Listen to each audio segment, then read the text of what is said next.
The final show of the 2015-2016 season is one I am very excited about.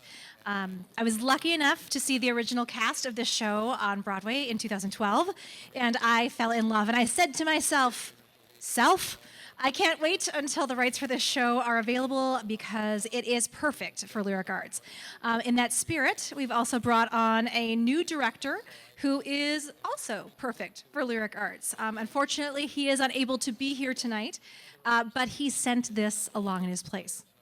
So he says, "Hello, my name is Audrey-Anne, like Audrey Hepburn with a light switch on. Audrey-Anne. Last name, Balbantine, like Emperor Palpatine. And yes, I have a striking resemblance to Laura Taja Johnson.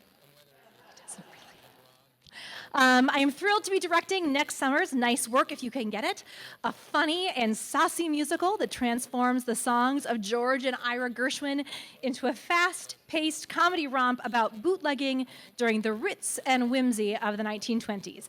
It has all the tunes and the comedy and the dancing of the era that will make you want to put on some spats or a formal dress with spangles and dance the Charleston and be thankful that Prohibition only exists on Sunday in Minnesota.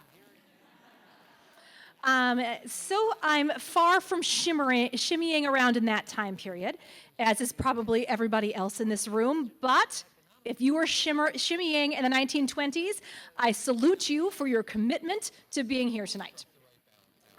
Before there were selfies, there were speakeasies, and I bridge that generational gap and think that that's important for this show.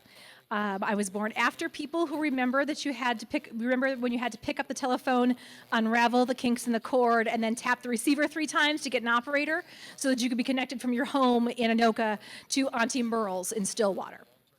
I was also born just before the millennials that think that Siri can be a little slow, and that Facebook is for old people, and that OMG 4COL AFAIK GG plus IG is a GP 911 ROFL, which translated means, oh my God, for crying out loud, as far as I know, George Gershwin and Ira Gershwin is a grandparent alert, rolling on the floor laughing.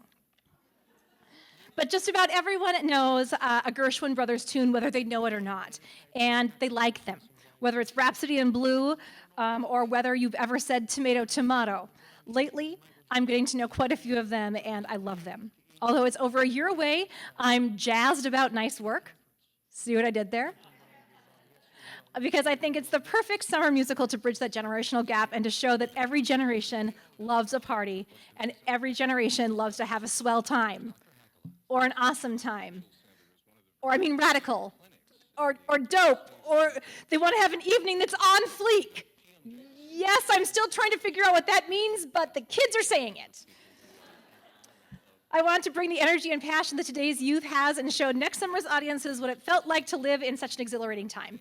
I want people to be leaving the theater with their toes tapping a 2-step to the car. I want couples lovingly singing "Let's Call the Whole Thing Off" on their drive home. I want to challenge the heat outside next July with the heat this musical is going to bring in the theater, but I'm sure Lyric Arts will include the air conditioning anyway. Nevertheless, it's going to sizzle, it's going to shimmer, and the life on this stage will be as true as possible to the 1920s as to how the Gershwins treated their music. Or as George put it, true music must repeat the thought and inspirations of the people and the time. Thank you so much.